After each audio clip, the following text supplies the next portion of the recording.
जय हिंद साथियों, मैं सीके आप सभी का स्वागत करती हूँ अपने YouTube चैनल समर्थ क्लासेस में। और जैसा कि मैंने आपसे प्रॉमिस किया था कि आने वाले दिनों में आपको पूरा रिवीजन करवाना है, मुझे मेन तथ्य मेन फैक्ट जो है वो आप सबके सामने रखना है। तो इसी कड़ी में आगे बढ़ते हुए कल हमने किए थे अधिगम के सिद्धांत और आज हम कर रहे हैं अधिगम ट्रांसफ़र के सिद्धांत। अधिगम स्थानांतरण के, अधिगम ट्रांसफ़र, अधिगम ट्रांसफ़र के सिद्धांत। किस किसने कौन सा सिद्धांत दिया है बस वही हम डिस्कस कर रहे हैं, कोई ज़्यादा लंबी चौड़ी बात हम लोग नहीं कर रहे हैं, ठीक है ना। तो कौन सा किस सिद्धांत किसने दिया है डिस्कस कर लेते हैं हम लोग। पहला तो है समान तत्वों का सिद्धांत। कौन सा सिद्धांत दोस्तों? समान तत्वों का, समान तत्वों का सिद्धांत किसने दिया? तो थॉर्नडाइक महोदय ने दिया। किसने दिया? थॉर्नडाइक ने दिया।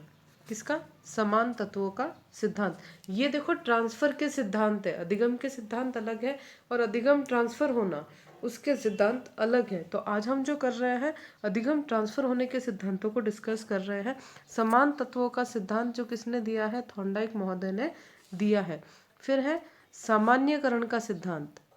सामान्यकरण का सिद्धांत, ये सिद्धांत किसने दिया है? ये दिया है C.H. जड़ ने। किसने दिया है? C.H. जड़ ने दिया है। फिर है सामान्य और विशिष्ट तत्वों का सिद्धांत। सामान्य और विशिष्ट तत्वों का सिद्धांत, ये किसने दिया है? ये दिया है स्पीयरमैन ने। किसने दिया है दोस्तों?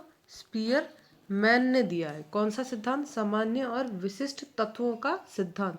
फिर है गेस्टाल्ट सिद्धांत। तो गेस्टाल्ट नाम आते ही हमारे दिमाग में नाम आ जाते हैं किसके? वर्दीमर और कोफका। वर्दीमर और कोफका, ठीक है। तो कौन कौन से सिद्धांत? समान तत्वों का सिद्धांत, सामान्यकरण का सिद्धांत, सामान्य और विशिष्ट तत्वों का सिद्धांत और गेस्टाल्ट सिद्धांत। समान तत्व थॉर्नडाइक के हैं, सामान्यकरण C.H. जड़ का है, सामान्य और विशिष्ट तत्व स्पीयरमैन के हैं और गेस्टाल्ट किसका है? वर्दीमर और कोफका का है, ठीक है। उसके बाद कौन है? उसके बाद है औपचारिक मानसिक प्रशिक्षण का सिद्धांत। औपचारिक मानसिक प्रशिक्षण का सिद्धांत। मानसिक प्रशिक्षण का सिद्धांत। और ये सिद्धांत किसने दिया दोस्तों? ये सिद्धांत दिया है गेट्स ने। किसने दिया है? गेट्स ने। और उसके बाद कौन सा है आपका? मूल्य अभिज्ञान का सिद्धांत। मूल्य अभिज्ञान का सिद्धांत। और ये सिद्धांत दिया है दोस्तों रीगर और बैगले ने। रीगर और बैगले ने। ये सिद्धांत किसने दिया है? रीगर और बैगले ने दिया है। ये है आपके किसके? अधिगम स्थानांतरण के सिद्धांत, यानी कि कौन से? अधिगम लर्निंग ट्रांसफर के सिद्धांत, ठीक है। अब लर्निंग ट्रांसफर में हम लोग क्या क्या पढ़ते हैं? देखो, अधिगम स्थानांतरण जो होता है यानी कि लर्निंग ट्रांसफर, कॉलसैनिक क्या कहते हैं इसके बारे में? तो कॉलसैनिक ये कहते हैं कि ट्रांसफर जो है पहली परिस्थिति से, कौन सी?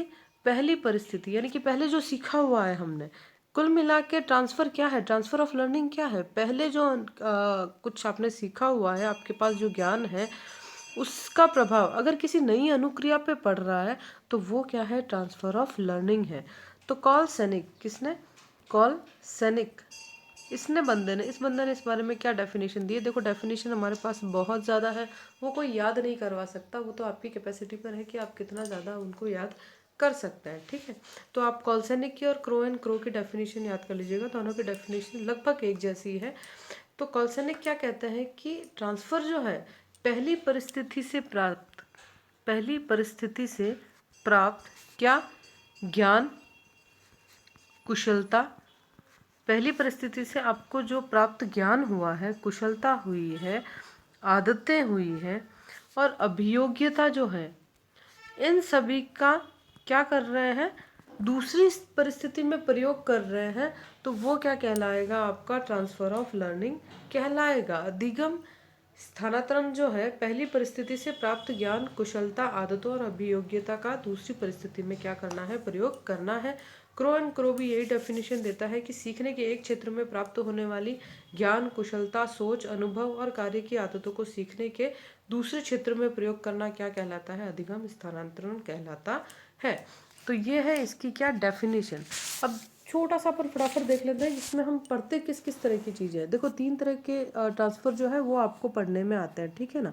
ये जो ट्रांसफ़र है आपका ट्रांसफ़र ऑफ लर्निंग, इसमें हम 3 तरह के ट्रांसफ़र्स जो है वो पढ़ते हैं, ठीक है। कौन कौन से? देखो पहला तो है आपका सकारात्मक। सकारात्मक सकारात्मक कह दूँ मैं, पॉजिटिव कह दो, धनात्मक कह दो या भावात्मक कह दो। कौन सा कह दो? भावात्मक कह दो, सारे एक ही है। जिसमें क्या होगा कि आप क्या जो पहला ज्ञान है उसका आने वाली परिस्थितियों में जो ज्ञान पड़ेगा वो सकारात्मक पड़ेगा, यानी कि पॉजिटिव पड़ेगा। कहने का मतलब यह है कि आपने मैथ्स अच्छे से कर ली है तो उस मैथ्स से आपको फिजिक्स में कहीं ना कहीं क्या हो रहा है, बेनिफिट हो रहा है। यानी कि एक का प्रभाव जब दूसरे पे पॉजिटिव वे में पड़ रहा है तो वो क्या है, आपका सकारात्मक है।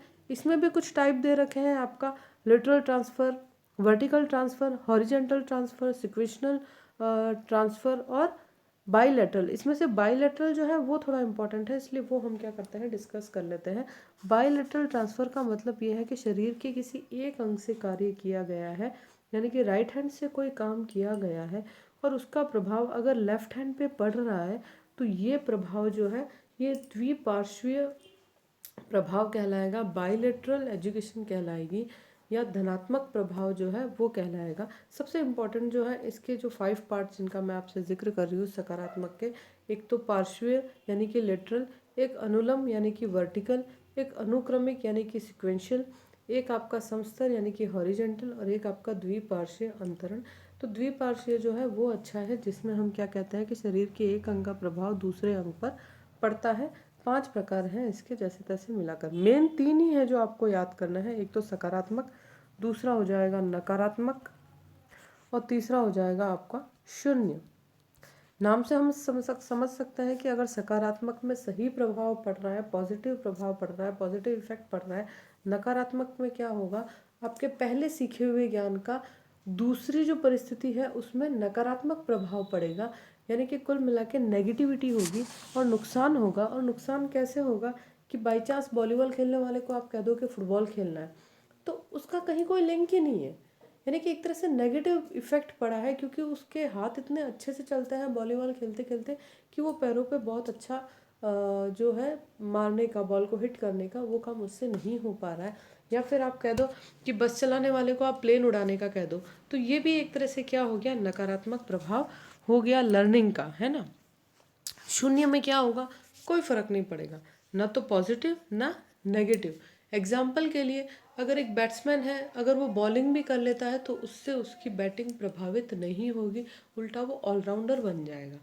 तो एक जहाँ शून्य हो रहा है, यानी कि ज़ीरो जिसे आप कह दो, ज़ीरो ट्रांसफरिंग हो रही है, वहाँ क्या हो रहा है कि एक चीज़ जो सीखी हुई है उसका आपकी दूसरी चीज़ जो सीखने जा रहे हो उसके ऊपर कोई भी नेगेटिव इम्पैक्ट नहीं पड़ रहा है, यानी कि किसी तरह का नेगेटिव प्रभाव नहीं पड़ रहा है। तो ये है आपकी क्या, ट्रांसफ़र ऑफ लर्निंग। इससे संबंधित जो सिद्धांत है वो मैंने आपसे डिस्कस कर लिए। कौन कौन से सिद्धांत है एक बार वापस हम रिपीट मार लेते हैं, 2 मिनट लगेंगे रिपीट मारने में, हमें कोई खास टाइम नहीं लगेगा। क्या क्या थे? पहला तो था कौन सा आपका मानसिक शक्तियों के प्रशिक्षण का सिद्धांत, यानी कि औपचारिक अनुशासन। एक था आपका समान तत्वों वाला। समान तत्व जो किसने दिए हैं, थॉर्नडाइक ने दिए हैं। किसने दिए हैं, थॉर्नडाइक ने दिए हैं। स्पीयरमैन का याद रखना है, बहुत ही अच्छा है स्पीयरमैन। इसके कौन से हैं, 2 तत्व हैं। जीएस थ्योरी कहा जाता है उसे, सामान्य बुद्धि और स्पेशल बुद्धि, एक तरह से कह दो सामान्य बुद्धि का सिद्धांत और स्पेशल बुद्धि का सिद्धांत। जिसमें ये क्या मानते हैं, स्पीयरमैन क्या मानते हैं, ये मानते हैं कि सामान्य बुद्धि का ट्रांसफ़र हो सकता है, विशेष बुद्धि का ट्रांसफ़र नहीं हो सकता है। संयोजनवादी कौन थे, थॉर्नडाइक थे। गेस्टाल्टवादी कौन थे, कोफका और वर्दीमर थे।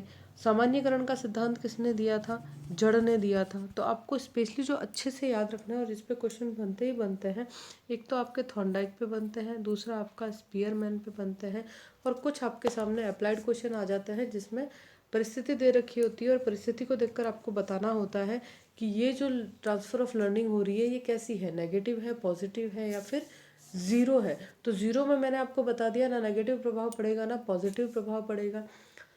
और पॉजिटिव में पॉजिटिव प्रभाव भी पड़ेगा। लाइक अगर कोई साइकिल चलाने वाला है, उसने स्कूटी ले ली है, तो ये क्या है, एक पॉजिटिव इम्पैक्ट है, ठीक है। या फिर नेगेटिव कैसा पड़ जाएगा, जैसे मैंने अभी आपको एग्जांपल दे दिया कि एक ड्राइवर को, बस के ड्राइवर को ये कह दिया जाए कि वो क्या करे, प्लेन चला ले, तो वो एक तरह से क्या हो गया, उसके लिए नेगेटिव इम्पैक्ट हो गया, यानी कि उसकी पहली हुई सीखी हुई जो चीज़ है उसका नेगेटिव इम्पैक्ट पड़ेगा उसके आने वाली चीज़ के ऊपर। तो ये थी हमारी transfer of learning. I hope दोस्तों आपको वीडियो पसंद आया होगा। अगर पसंद आ जाए तो फटाफट से क्या कर लीजिए, आप मेरे लिए लाइक कर लीजिए, मेरे चैनल को सब्सक्राइब कर लीजिए, और क्या कीजिए, अगर टाइम मिले आपको तो थोड़ा सा क्या कर लीजिए, शेयर कर लीजिए। Thank you so much for watching this video. Have a wonderful time ahead. और मेरे साथ जुड़े रहिएगा, छोटे छोटे वीडियो में मैं आपको पूरा रिवीजन कराऊंगी, ये मेरा आप सभी से वादा है। Thank you and have a wonderful time ahead.